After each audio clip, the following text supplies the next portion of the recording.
Welcome to another edition of the Mile High Real Estate Spotlight Podcast. This is also, we'll probably today also broadcast this on the Black Wealth Experience .com as well. So my name is Brian, our host. I'm excited today. I'm in Tampa. I met up with a really good friend, Devin Dubuc, and we just been talking about what does it take to be successful? What does it take to make sure that you do the things that you're doing? And specifically, we started talking about, with real estate agents and the market, and both of us are lenders, which is kind of cool because I love being able to talk to other people who do what I do, and not with the fear of what about competition or what about. There are so many people that need our help. The more people that we can help, the better jobs we do, and the better we are for the communities that both of us live in. And Devin lives in Texas. I live in Colorado. But we help people all across the nation, and we continue to do it on a daily basis because we love what we do. And so, Devin, thank you for being on today. I'm so excited to have you, and have you as a friend, and honored that the things that you do are just so incredible. And so, maybe we can just start out as, why do you do what you do? What are some of the things, reasons that, hey, I'm here, we got up early in the morning here, we're both on different time zones, but why is it you do this thing called lending, and work with the team that you work with? 100%, brother. And I got to start by saying, Brian, thank you for having me on the show. You're right. We are competitors, but we're friends first. And, competition, man, you always, throw that out the window, man. We're good people having a great time doing the things that we love to do. And, I had the pleasure of meeting you and your wife at Puerto Rico. Guys, if you don't know, Brian and I are in a community called the Freedom Club.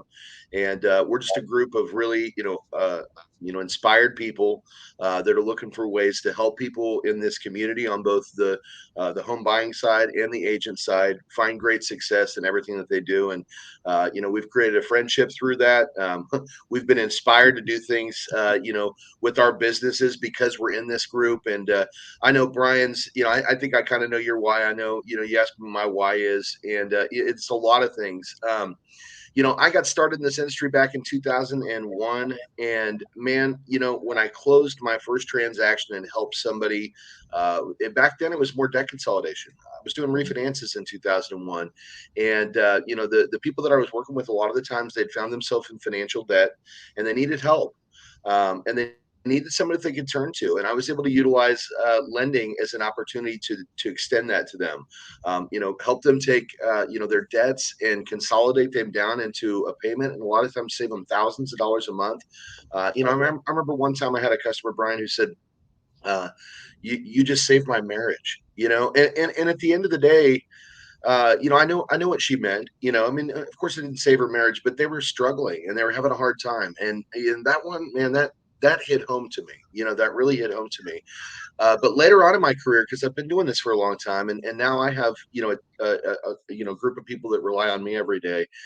For me, it's also helping the people that that I serve. The loan originators and the operations people that work on my team, helping them have better lives. And the best part about that is because we're not just helping them have better lives, Mm-hmm. we're helping their children have better lives. But then the bigger picture, Brian, is now that I get to sit up and help my team find great success, I can help more families across this United States of America improve their situations. And by providing them great service so that they can know that when they need somebody that they can rely on, that's going to give them an honest answer, that's going to help them through the process, that's going to guide them on a clear path to mortgage, right? That they can count on my team and the people that we serve, and that's huge. But then there's another impact there, Brian, and I think you know this too. It's the agents we serve, right? For so long in this industry, the agents that we serve, they don't always have reliable partners. And a lot of the times that's frustrating because the agents we serve, as they're passionate about helping people. I interview a lot of agents, you interview a lot of agents, and I think the one thing we always find in common is their why typically relates back to one family that they served at the beginning of their career that made them feel like this is what I need to do, right? And to be able to serve those agents and help them with their sphere of influence, man, what a beautiful industry to be in. And people that don't understand that about what we do, there's something that's selfless about this, right? And if there's, and sure, there's a monetary value attached to it, but I'll be honest with you, I tell my team this all the time. I'm not worried about my success. My success will happen if I help you and the Mhm. people that you're serving with your success. And at the end of the day, hopefully great things come for my family. And they have, they have. I've been doing this for quite some time, and we've been blessed too. But that's not why I do it. I do this because I want to serve families, and I want to help people find growth in their lives, in their financial success.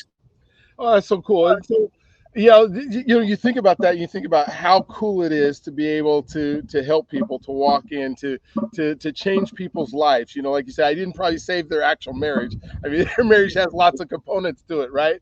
But when you think about finances and you think about money and you think about it, it's up there with oxygen, right? So it's Yeah, something that we need to be able to yeah, do the things that we do.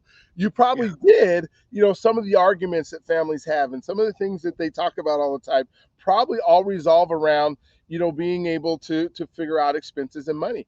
And, That's right. and you think about, you did say, that you're helping real estate agents out and you're helping them do, maybe you could give us just one or two things that you do with your agents that could help you, my agents, things that can help them, because this is a market that is not impossible, but That's it's right. different, right? It's different It than what is. people are used to, and we kind of have to retool, we have to rechange, and for some people, oh, it's tougher, or there's not as much inventory out there, or there's not as many buyers who, because they're saving their 2% and 3% rates. What are some of the things that you do to help real estate agents in this market? I love that you asked that question, Brian. And I think there's levels to that, right? Because Mhm. we've got some agents that are still having a lot of success out there. Now, are they having the success that maybe they were having 2 years ago? No. But they're still having success. And the reason those agents are having success, Brian, you know this, they've got a process and a plan just like you and I do, right? We're parts of the Freedom Club and the Mortgage Marketing Animals. We have a plan. There's a reason why we're still having success, and that's because of our activity. And what I've found is great agents still have great activities. So how do I help those agents, right? We'll start with that.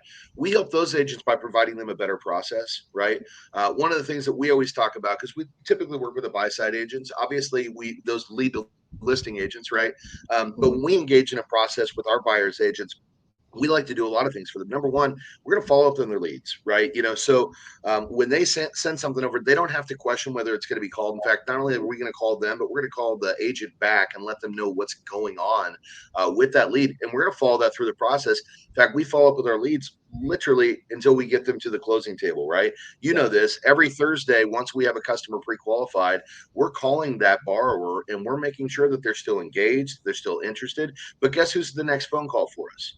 The Agent. agent, right? To give Mhm. them an update. Hey, we talked to Brian, and you know what? He was kind of on the fence, but he's actually, I think he's ready to get back engaged in the market. And by the way, when we talked to Brian, we asked him if he knew any other friends or family that might be interested. We know when people are out there looking for houses that Mhm. that Yeah. they start talking about it, they run into other people, and when we extract referrals from them, we always get those back to our agent partners. So that's one of the pieces that we always offer. But we also don't think that our job's done just by getting that client to the closing table, right? That's our job.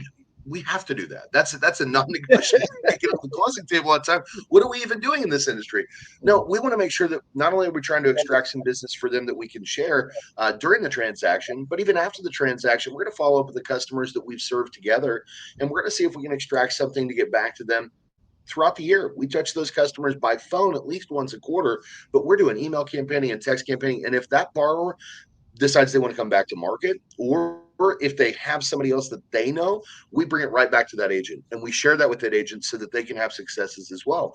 But the big one we do for those agents, and I think this is huge, is when we're engaged in a loan and we're at the point where that loan is in processing and getting ready to go to closing, a lot of the times that's where the agents lose sight of their loan originators. Mhm. And more importantly, the agent becomes command center, right? And what does that mean? Well, they're tracking down the borrower, they're tracking down the loan officer, they're talking to the title company, they're talking to the listing agent. And what are they not having time to do? They're not having time to go out and find more business, right? Yeah. Now, a lot of them have transaction coordinators to make this happen, but that's an expense that they have to incur. Why is the lender not giving them more communication and helping them understand what's going on with that loan process, right? And that's one thing that we provide, and I know you do it too, is every Tuesday, Yeah. not only we listen out to our borrowers to give them a status update, let them know what's going on and keep them informed in the process, but we're calling the listing agent. right? And I think that's really important because the listing agent's normally reaching out to the agent, the buy side agent, to ask us for them because typically the loan officer's hiding, right? They don't want to talk to the Yeah. listing agent. And we call the listing agent straight up and we say, hey, we're going to call you every single week. We're going to give you an update. We're going to let you know what's going on. So if you have questions, don't worry about now. Of course, the buy side agent wants to talk to the listing agent. Of course they should, right? We're not trying to take them out of the equation. What we are saying is hey, if you have a question about the lending, call us and we're going to call you every week and we're going to keep you informed. And then we call the title company and we call the insurance agency and then we call our agent and we give them an update. We spoke to the Arnolds. They're on time for a smooth and flawless closing. We talked to your listing agent. They're excited about what's going on. They know everything that's happening. We talk to title. Everything's okay. And that gives that agent that confidence, number one, that their lending partner is going to take care of them. Yep. But number two, it gives them the ability to stay focused on finding new business, which is what they need to be doing, right? That's what it's all about. Now, the struggling agents, because they're out there, you and I both know it. Every Tuesday, we have what we call Agent Click and Learn. I think you guys call it Agent Animals. And it's a training and coaching class for the agents that are out there looking for secrets of success, right? Gotcha. Mhm. And it's a 1 hour course. They can hop on. It's recorded. So if they miss it, we can send it back out to them. And it gives them insight on what successful agents are doing right now in this industry to have great success. But there's something else you and I do, Brian. Okay. We do podcasts Yes, we and do. we bring on top tier agents and we talk about their processes and what they're doing to have success. And a lot of those other agents that are having difficulties right now will tune in and they get to hear what successful agents are doing. You shoot more than I do. I do one release a week. I shoot 3 a week, but I do one release a week. We're about to start doing 2. You shoot 8 a week. And that's fantastic, man, because you're providing blessings on blessings on blessings of how to have success in this market today. So I think a lot of what I do is a lot of what you do.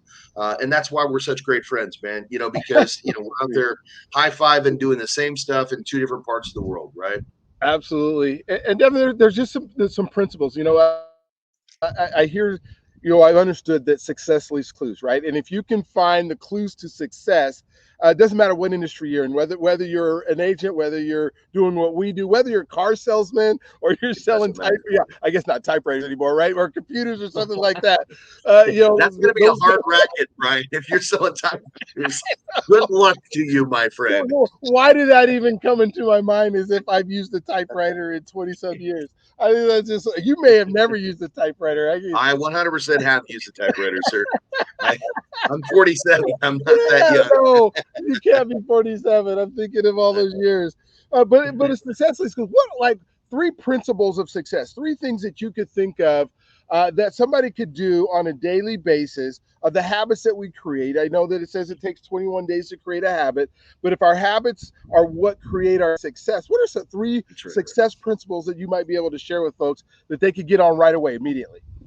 Absolutely. Absolutely. Right. Number one, you and I both know it's mindset, right? It's what's Mhm. between the ears. It's how you're thinking about what you're going to do. Right.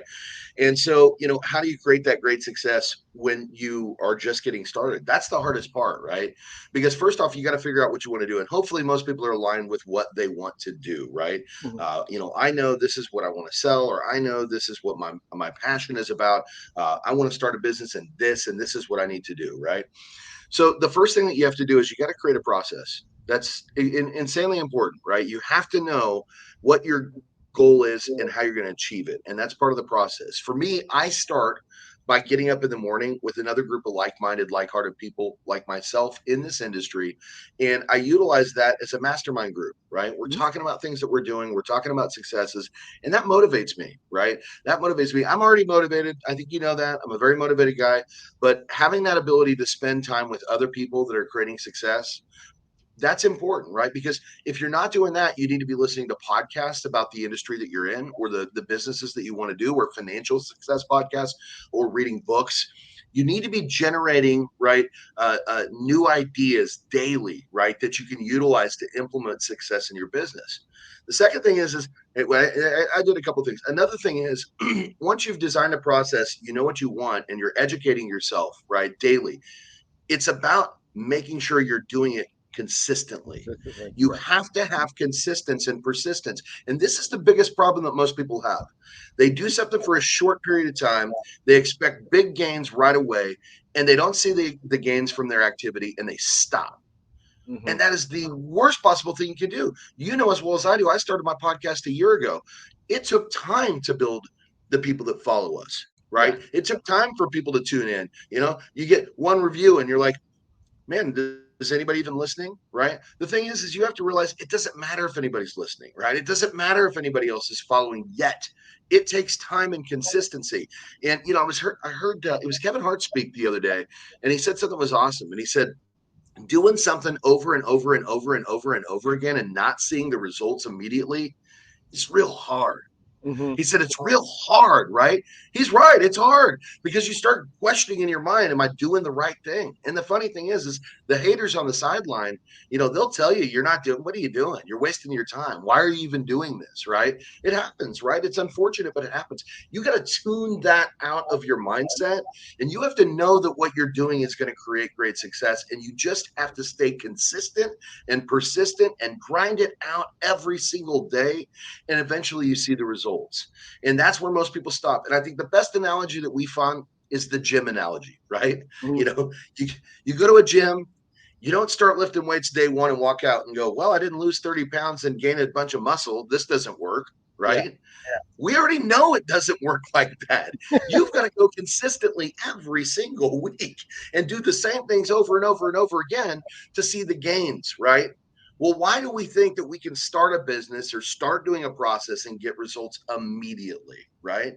It's all in our mind, and that's the problem. So that's where a lot of people give up because they don't do what it takes. The other analogy is the farmer, right? What about the farmer that planted some seeds and watered it one time and came out the next morning and said, well, no crops here. I Yeah. guess I'm not a farmer. Yes. Yeah. Come on. It doesn't work like that. No. It takes consistency, doing it again and again and again to create that success, right? Oh, absolutely. You think about you have to measure too. I mean, you have to measure, incrementally. This is what I did today because you can't really track your results if you're not measuring your results.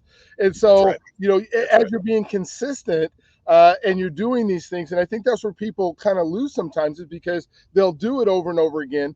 And literally within 12 weeks, you're going to see results. I used to, there's a book called Bill Phillips' Body for Life, and he would Yeah. see transformation in 12 weeks. Well, 12 weeks you have to track what you're doing because some people expect a year's worth of results in 12 weeks, right?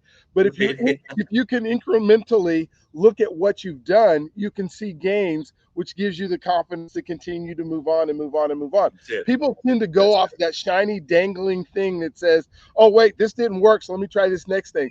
And 5 years later they've done 15 different dangly things. They pay for all these different things but haven't done what consistently is successful for people over time. You want to hear something, man? This is awesome. You know him too. The gentleman's named Nathan Carver. I hope he doesn't mind me disclosing his business. But I was walking with Nathan last night. We went and had dinner, and we were on the way back. And he said, "Man, I'm about to make a lot of money." He's like, literally, I've got this investment that I did, and I'm about to make a lot of money, and it's amazing. And I'm so blessed, and I know I'm going to invest it back in my business to have more successes. And I said, well, what'd you do, Nathan? Yeah. Let me hear it, right? What'd you do? What you do? Yeah. And he said years ago when I was Ubering, he said I had picked up a financial investor, and this gentleman talked to me about getting into purchasing apartment complexes and utilizing this to build wealth. And he said, well, you don't have to buy the whole thing. You can go in with an investment group and you can buy a percentage of it, and this is how you get your start. And he said he talked to him about it. And he said, well, how much money would I have to do that? And he said, well, it's this. And it was an astronomical amount of money for somebody who was an Uber driver. But this man said, I'm doing it. I'm Mhm. doing it. And he literally saved and saved and saved and saved. He said it took him, I think he said almost 10 years. He said he saved and he saved and he saved and he put this money aside, and he called the guy up years later and said, I got the money. I'm ready to invest. Right. Wow. Well, guess what? He gets word yesterday they're selling this property for $12 million, Hmm. and he's going to become a millionaire overnight. Wow. Did he Wow. become a millionaire overnight, Brian? No, he didn't. No, It took 10 years, right? That's the key right there, what you're he saying, didn't. right? He didn't. It took him decades to do this, right? That's dedication to the process. Mm-hmm. That's going, I see a great opportunity and I'm going to do what it takes to make it happen. And dude, it's so funny. This literally happened just last night. I wouldn't have this story had I, we were going to Mm-hmm. do this earlier. I'm glad we waited because, man, what a great motivating factor, right? I was just like, Oh, man, that's awesome and good for you, brother. Like to yeah, have the patience and the will to do that. Most people, that's where they stop, and he didn't give up on his dream. He did it, right? And that's an amazing success story. But that's how success stories start. Nobody hears that part. They hear he made millions. yeah, exactly. He Wow, just he made got millions. lucky. He's so lucky. Exactly. Yeah, I was watching a podcast yesterday. I do it every morning as I'm working out, and I was watching one with John Maxwell. And Yeah, John Maxwell is one of the best communicators in the entire world. If you want leadership books, if you want, you do some John Maxwell. He's written like 88 books. My first one was the 21 Irrefutable Laws of Leadership. But anyways, what he was saying, and he was talking about what it takes to be a good communicator. And he said what was amazing. He said, I wish people could see me where I was 20 years ago. He says, I'm a phenomenal communicator right now. You don't write 88 books, you talk to millions of people and help millions of people without being good at what you do. But I wish people could go back and see me when I would talk for 30 minutes and it was boring. If people wouldn't want to listen, if people wouldn't want to do stuff. And all those things that he did on a daily basis back then, when he made the decision, that's what you were talking about, that this is what I was going to do and this is what I was going to stick to. And then you fast forward, he's almost 80 years old now, yeah, and he's still going and thinks he'll probably go into his 90s, still writing books, still communicating with people, still helping people. But if you could go back to where he started and see some of the yeah, things that he did then, and that's how we have to look at our businesses and look at where we're at and where folks have been at. And if you're listening to this and you're going, hey, I'm not really great at my craft right now, and I would yeah, say make a decision to be really good at your craft and then work on it day in day, just like you said, with the consistency and that kind of stuff. So one thing I just would love to hear, like maybe give us two things not to do. Because we talk about all the things to do, and I think people know not what to do. But maybe if you yeah. have one or two things that you could say, yeah, you can't really say, well, don't be consistent. But what are two things that really will just tank somebody's business or take somebody's not ability to become successful? I think that's, man, that's a great question. It really is, and it makes you think about it because you're like, what? I mean, there's a lot of things not to do. Like you said, do nothing like that. Don't do that. we, we know that's not going to work.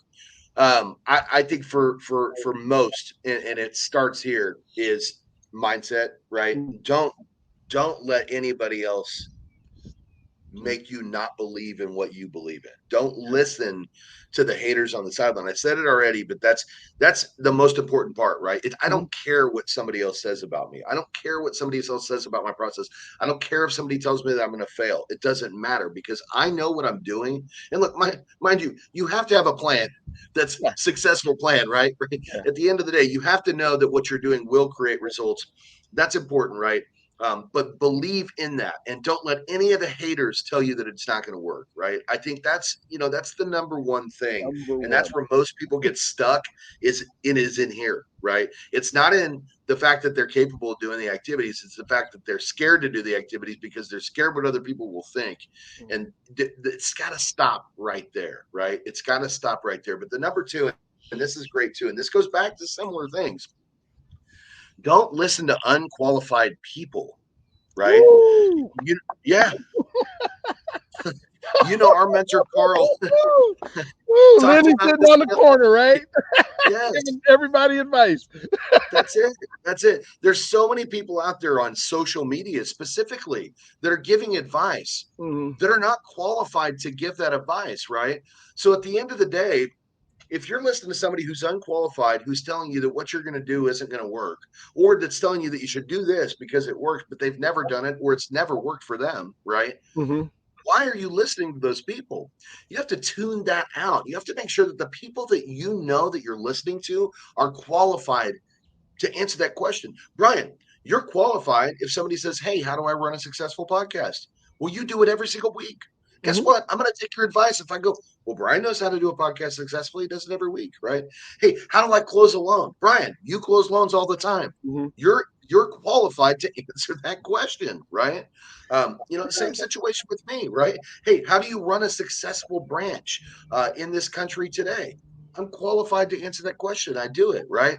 But so often we've got this person on the sideline that's saying, this doesn't work. Oh my That God. guy's an idiot. Why would you listen to him? And then they have no qualifications to answer that. So I think those are the two key things: is get your mindset right. Don't let that get out, and then tune out people that are unqualified. Don't listen to I, them. I don't think that advice gets better than that, because absolutely those are the two number one things. I hear people all the time telling folks, especially in the communities some of the communities we serve, you can't get a house. And like, yeah, you're the expert on not getting a house, right? Because you don't have one. You've never had one. And somehow you're going to give me advice. And the advice I'm going to get from you is how to not get a house, right? I got to go find somebody who's gone through the process. And this is for even real estate agents, because they have to realize that there are going to be people that they're trying to help that have somebody else in their ear that is telling them that they can't do that, right? And then there's real estate agents who are going to go and they hang out, right? Your associations are everything, right? So if I want to be a real estate agent that sells 100 homes in a year, why am I hanging out with the person who sold 3 in the last 3 years, right? Like, what?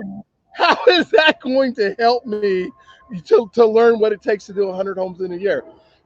So that has been, I love that advice, because I think it is just amazing. And Devin, Well, I know I want to continue to talk. Throw one more thing out there. Yeah, I'm going to throw one more thing out there, Brian, and then we can get this thing short. So I was talking to you, talk about agents that do what it takes, man. I had a great podcast a couple of weeks ago, a guy named Kevin Bartlett down here in Florida, where we're at right now, right? He's down here, Cape Coral.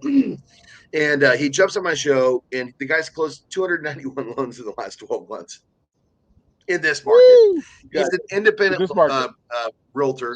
realtor who has 4 partners that work underneath him, but they're not agents. They just work underneath him. So 1 agent, 4 partners, 291 loans. Unbelievable, right? Mm-hmm. And we asked him the question. He's qualified to answer it, by the way. He's very qualified. And we said, hey, how are you having this great success in this market? Did you not get the memo, right? That everybody else is saying there's no business here. And his answer was brilliant. This is a headphone. I got it from Amazon. It was on discount. Guys, use the phone. You need to use the phone. He said, I call for sale by owners. I do door knocks, right? This guy is hustling nonstop all the time. And then you get agents out there or loan officers out there that say there's no business to be had. Are you working like Kevin Bartlett?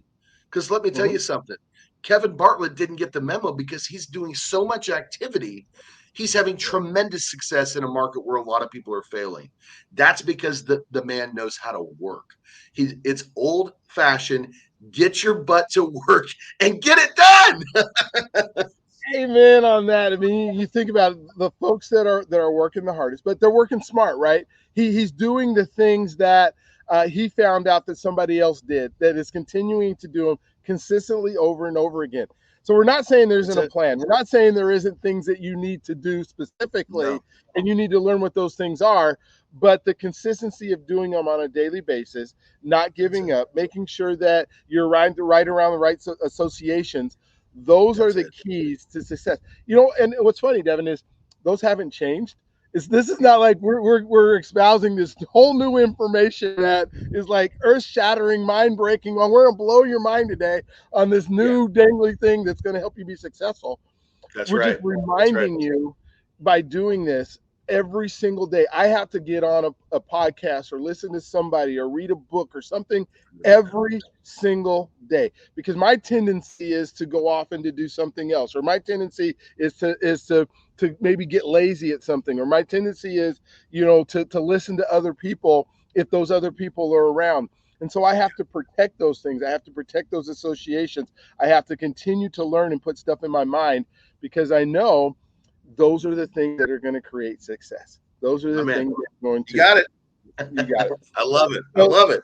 So any final thoughts? We'll do that. And then I appreciate you being on. I want to do this maybe every 3 or 4 months where we just get on and Let's do chop it, it up man. Yeah. what we've done. I agree. I got on here, and I love your energy, Brian. I think that's one of the main reasons why you and I've connected. The other reason I think we've connected is because you're an action guy. You don't just listen to what everybody's talking about and go, hey, when it's a great idea, right? When they're qualified to give you an idea, you take that great idea and you put it to action immediately. And that's you're a man after my own passion, and I think that's probably where it comes from.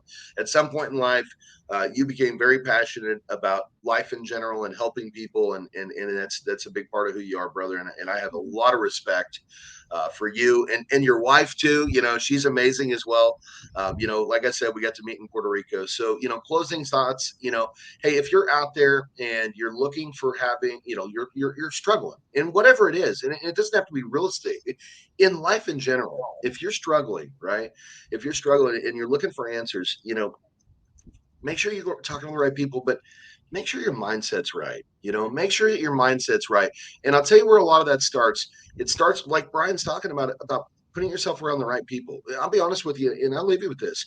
There was a time in my life where, I was still having financial success, but my mental success wasn't where it is today. Right. And it was because I was associating myself with the wrong group of people. And people go, well, but I can't change. I can't go away. It's always going to be there. And I can't. That's not true. I literally moved states and started a brand new life and changed everything. And what's funny is when I go back home, and I still love my home, and I see people who are still in the exact same place that they were when I left, right? And some of those are in decent places, some of those are not in great places, right? And they go, man, you did it. You did it, right? You did this. 100% I did because I got myself out of a situation that I knew wasn't great. And I surrounded myself with people that were amazing and that helped me expand myself and my mind and become the person that I am today. And I'm blessed. I'm blessed for the people that I have in my life.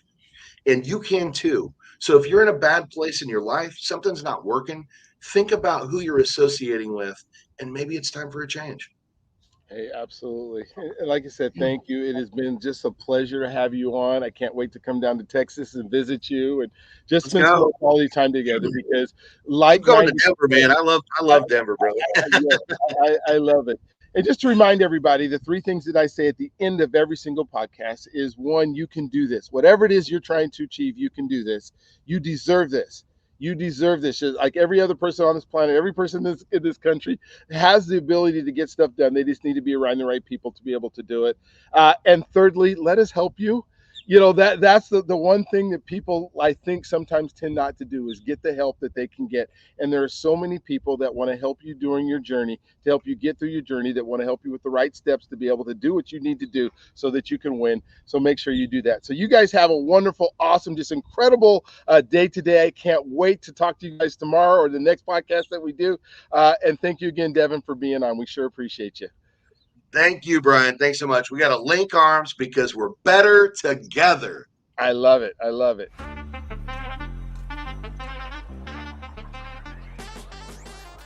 This is Brian Arnold, and if you are listening to this part, you've just watched one of our episodes of the Mile High Real Estate Spotlight, where we've just talked to one of the best of the best. And I want to thank whichever guest that was here. They are phenomenal. They are amazing. They are the top of the top, the best of the best that are in our industry that are here with us today. And so I encourage you to please call them, pick their brains. They work for you. They enjoy working for you. They are incredibly good at it. And so I want to make sure that you give them a call. So whoever you listen to, whichever one you saw that you were there, please do that. The other thing is everyone deserves a home. Everyone deserves a home. I say that at the end of my show. You deserve it. Let us help you do it. My goal is to make sure that we see homeownership. It just sickens me to see apartment complexes continue to go up, because I know those are people who haven't been able to make the call or figure out a plan. So let us help put that plan together for you. I have some websites that allow you to do that, and I'll put those in the bottom, but please do. I am a lender. I do work in the lending space. If you do not already have somebody who's pre-qualified I would love to be able to have that opportunity to earn your business and qualify you. My number is 720-682-2223. That's 720-682-2223. Give me a call anytime, and I would love to be able to help you with that. We also do living trust. And so when we think about an estate, to try to avoid probate and make sure that doesn't happen. So whether it's you, if you own a home, and you should have a living trust. And I will say that everyone not just deserves it, everyone needs a living trust if they own a home. And then finally, just wanted to thank you for watching these episodes. And so please tune into more. Would love for you to see and be able to shop around. So thank you for doing that.